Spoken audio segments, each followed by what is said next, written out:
Dependendo do tipo de fã que você é, Bumblebee pode ser considerado o melhor ou o pior filme da franquia Transformers. Pra mim, é o melhor.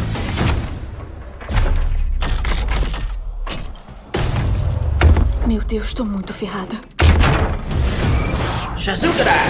Bumblebee é o primeiro spin-off depois de 5 filmes da franquia principal dos Transformers, e diferente do que acontece nos filmes anteriores, ele não tenta ser uma aventura intergaláctica com grandes explosões e grandes batalhas acontecendo o tempo todo. É justamente isso que torna o filme tão diferente e que pode fazer com que muita gente não goste do resultado. Eu entendo o que o Michael Bay fez com a franquia dos Transformers, e os números de bilheteria estão aí pra provar que o filme fez sim muito sucesso entre os fãs. As cenas de ação continuavam muito legais e Transformers devia muito ao trabalho do diretor, mas chegou a hora de mudar, né? Até porque os últimos filmes não tinham nem de perto o carisma dos anteriores. O começo desse filme tem muito da influência do Michael Bay, mas sem querer alfinetar, acho que é a primeira vez que a gente consegue entender tudo o que tá acontecendo na tela em um filme dos Transformers. A gente começa em Cybertron vendo a guerra entre Autobots e Decepticons, e o Bumblebee, que ainda é o soldado B-127, é mandado pra Terra por ser um planeta distante, mas com recursos suficientes para que ele estabeleça uma base enquanto os Autobots tentam segurar os Decepticons. Então a gente já começa com uma cena de muita batalha entre Autobots e Decepticons, e a gente vê toda essa coisa acontecendo ali, você consegue entender o que realmente tá acontecendo. Você sente o impacto quando um personagem dá um soco no outro, você vê o Autobot que levou um soco tentando se defender, então tudo isso tá muito fluido em cena. E o visual clássico dos Transformers da primeira geração também dá um charme a mais a esse filme. Esse filme tem um clima de nostalgia muito grande, até porque ele se passa em 1987, então toda a ambientação, todo o visual, toda a trilha sonora remete muito a essa época, que é uma época que a gente viveu aqui no Brasil nos anos 90. Vocês estão ligados que esse material demorava um pouco pra chegar aqui em terras tupiniquins, então a gente consumiu nos anos 90 o material que era produzido nos anos 80 lá fora. Então pra quem cresceu nessa época, com certeza vai sentir muita nostalgia, mas o filme ainda se faz entender pelo público jovem. Então se você é mais velho, se você viveu essa época, com certeza você vai pegar outras referências, você vai entender melhor algumas coisas que são colocadas ali,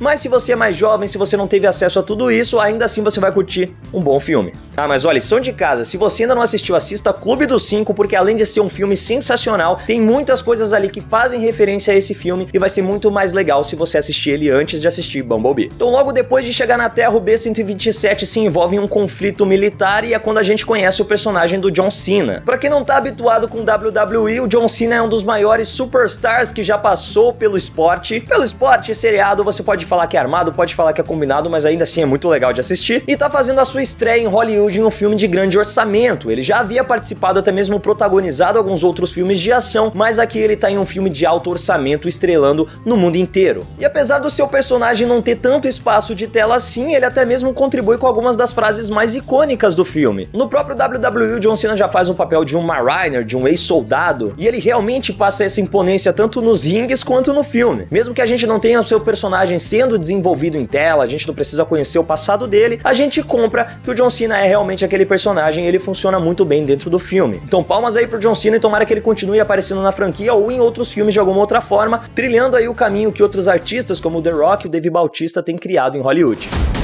Acabem com ele! Reaja-me!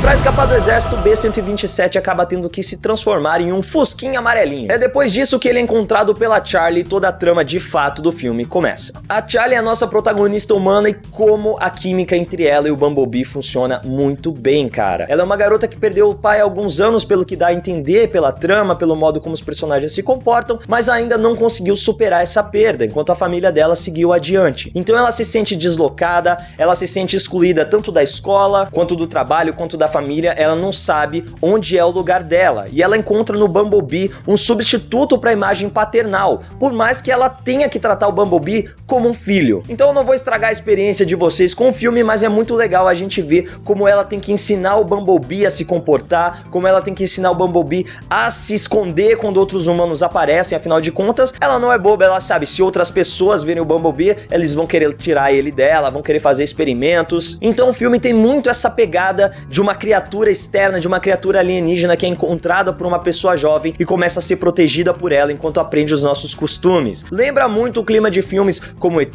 como até mesmo aquele do robozinho, Curto-Circuito. E é claro que a gente não podia falar da referência a Se Meu Fusca Falasse. Então eu sinto que é muito uma mistura de Steven Spielberg com John Hughes. Até porque o Steven Spielberg foi um dos produtores desse filme. Então você consegue sentir esse clima saudosista, esse clima oitentista, um clima de mistério, mas não aquele mistério de filmes de suspense, aquele mistério mais infantil, como é, por exemplo, do Goonies. E ao mesmo tempo um clima de colégio, um clima de escola, né, na verdade, um clima de paquera, de amizade, que tem muito nos filmes do John Hughes. Alguns desses momentos funcionam muito bem e outros não funcionam tanto. O maior destaque do filme é com certeza a relação entre a Charlie e o Bumblebee, mas existem outros personagens orbitando ali que ajudam a enriquecer esse universo, mas que não necessariamente contribuem tanto pra isso. Então tem um interesse amoroso aqui, outro interesse amoroso que surge, que é desperdiçado. A família dela é legal, é bacana de ver, ela gera alguns momentos interessantes, mas eu não sei se a química foi tão boa assim, não sei se é algo pessoal. Acho que pras crianças vai funcionar muito bem, principalmente porque tem outras crianças aqui que participam da história,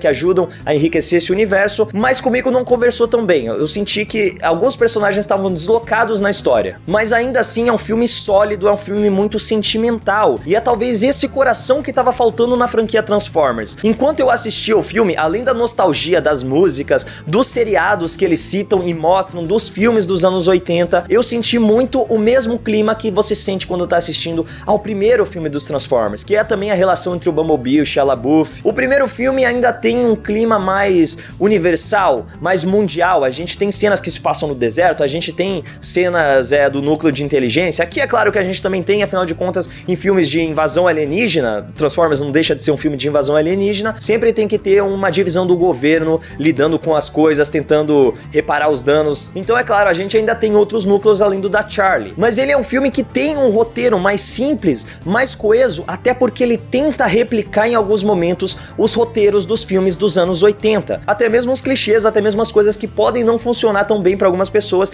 Eu olhei e falei, mas cara, não faz sentido isso aqui. Eu tava assistindo com o Mike do General Nerd no cinema e ele falou, mano, isso é um clichê do filme dos anos 80.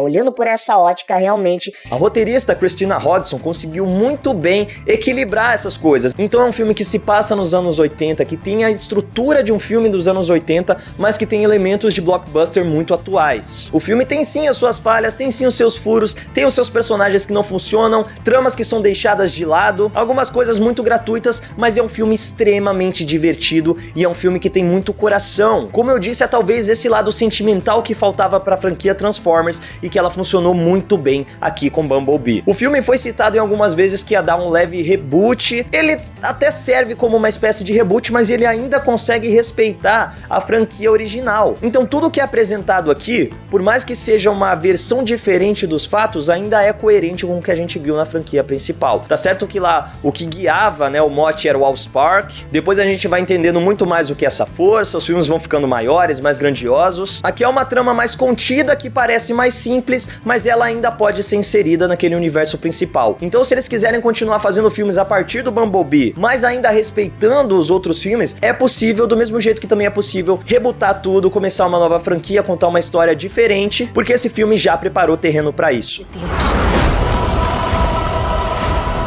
Estamos juntos. E eu não vou a lugar nenhum.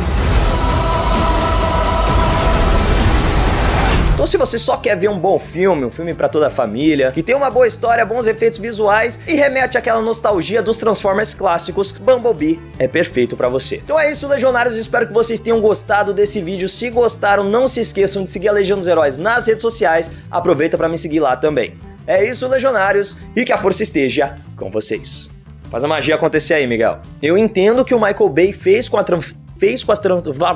é muito frase. Eu entendo o que o Michael Bay fez com a ai, caralho. Dá um corte que eu falei demais, então. O carisma! Até porque os últimos filmes não tinham nem de perto o carisma dos anteriores. Os Cybertrons, os Decepticons, os Cybertrons.